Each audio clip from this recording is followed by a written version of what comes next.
Welcome to JFix, I'm James, and in today's video we're continuing the electronics workbench, setting it up, which is in need of a computer. So I've bought this, I'm going to take you over, have a look at this one. Let's dive in, get it unboxed, and then we'll set it up on the bench.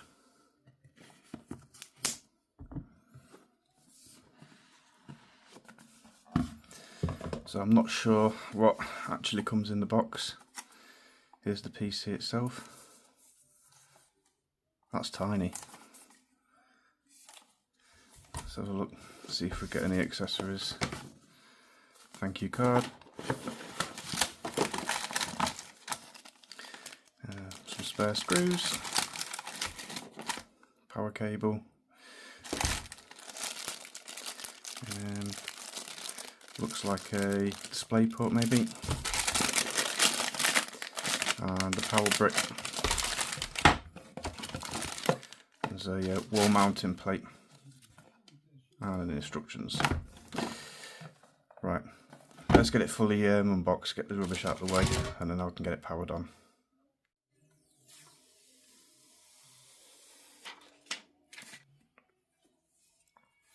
Right, so I wanted a PC that would be a small form factor that I could just have set on the desk, and I wanted something that would be powerful enough to do some video editing on, and basically need a PC so I can bring up schematics and maybe get a programmer as well to write to different chips, things like that. So this is the Geekom. It's the IT13, and the specs on it. It's the i7 13620H with 32 gigs of RAM, and it comes with a 1TB M2 drive. There was an i9 as well, but there wasn't much in it specs wise, performance wise, so went with the i7 that was a bit cheaper. So I've got the power plug plugged in. Plug that in there, and to connect to the monitor, you've got a couple of choices here. You've got 2 HDMI ports and 2 USB-C ports that support display as well, because they've got the D on it. So I think I'm going to use the USB-C cable to connect to the monitor using one of those ports. Alright, we'll switch it on. Here we go. And that should be coming on.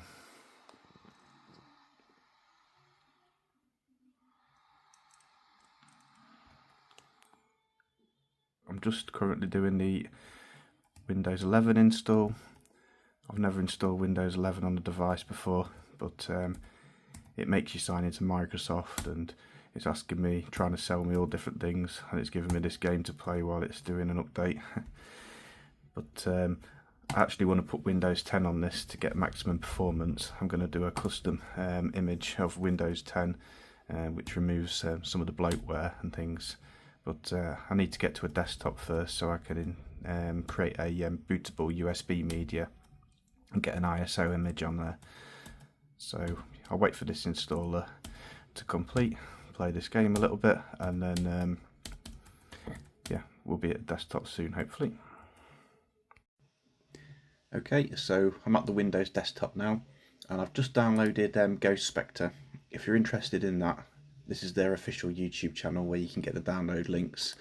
And I've downloaded the Windows 10 all-in-one version, the latest 22H2, and basically what that is a stripped back version of Windows 10 that's had a lot of the bloatware and unnecessary things removed on there, so it's better for performance, things like that. So yeah, there's loads of videos on here as well comparing performance on their website, if you're interested in that.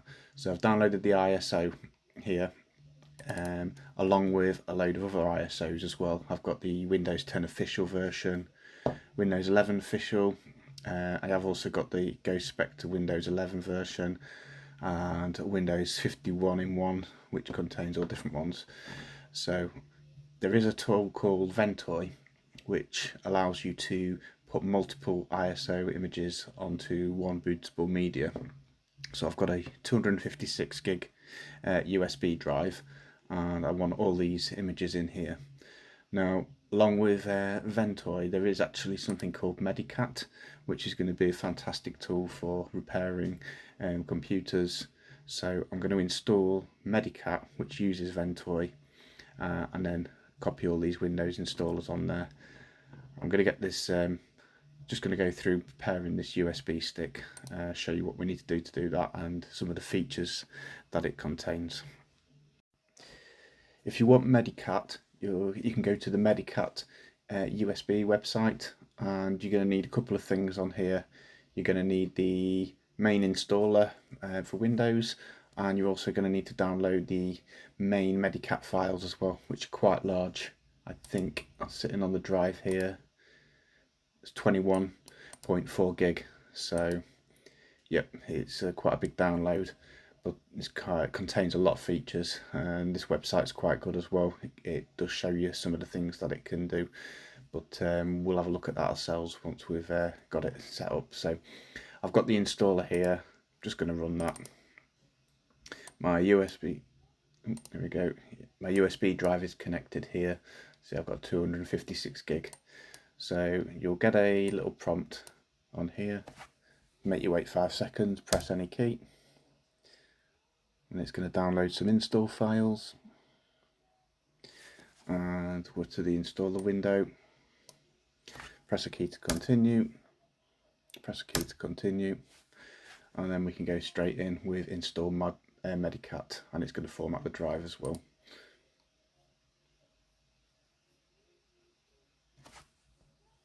Okay, so now it's going to ask us which drive we want to install Medicat on. Obviously, need to get the right drive here. I'm going to use my USB drive, drive D here. Press OK. Please confirm it's your USB drive. I'm going to say yes to GPT. I'm going to say yes to secure boot. That's going to give us maximum compatibility for newer machines.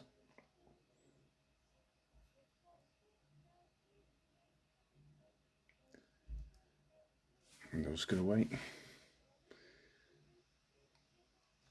It's working its magic.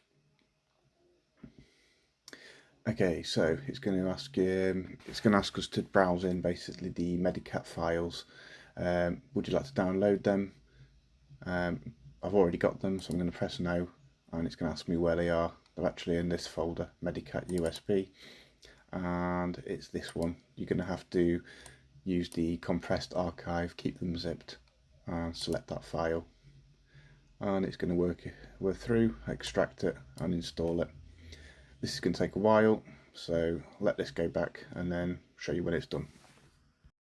Medicat installer has now finished, so press any key to continue.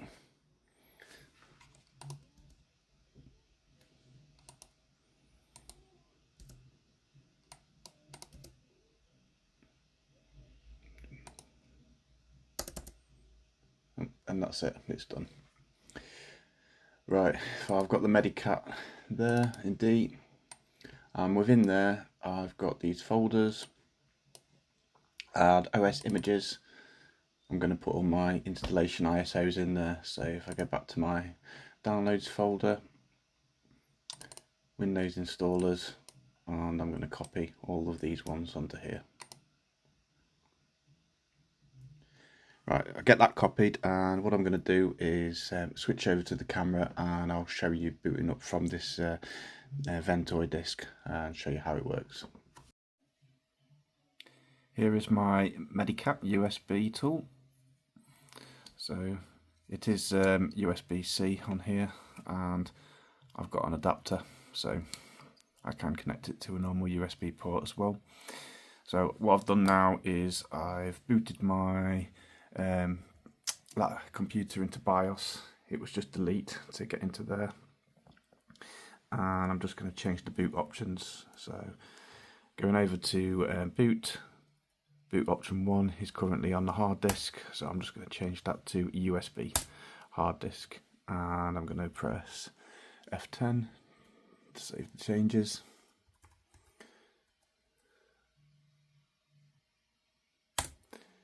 Yeah, and now I'm going to plug this in the front and boot from the device. Okay, so we're booted from the USB stick now into the Medicat USB menu. It does support UEFI and BIOS, and we've got these options on here, so there's loads of tools in there. On Install Windows, that's got all my ISOs that I've added to the options, but just wanted to show you in here, one of the powerful tools is you've got a live operating system, and you've got mini Windows 10, so we can launch that, and that will give us a version of Windows 10 that we can run directly off the USB stick without having any hard drive installed, etc. And there's loads of tools in here, so should wait for that to boot up and I'll show you the options in there.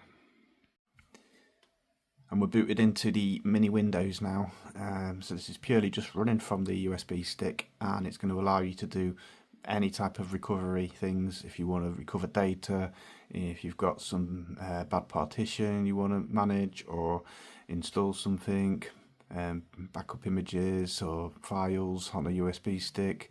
So in here you've got BIOS options, disk tools in here, uninstall drivers that are causing problems, hardware information, there's just loads and loads and loads of things on here.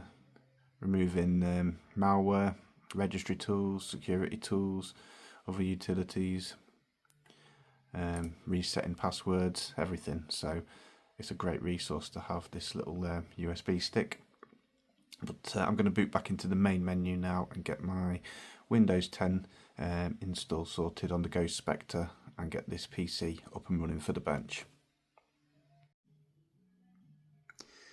We are now up and running with Ghost Spectre, and just to show you the reason why it's a good idea to have one of these custom OS, CPU usage is running at like 0%, and it's only using 1.5 gig of your memory as well as it's idling there.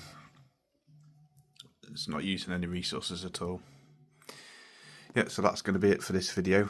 I have got a couple of laptops that I'm working on, so there will be some repair videos coming up very soon. If you like this video and you want to watch them, please consider subscribing.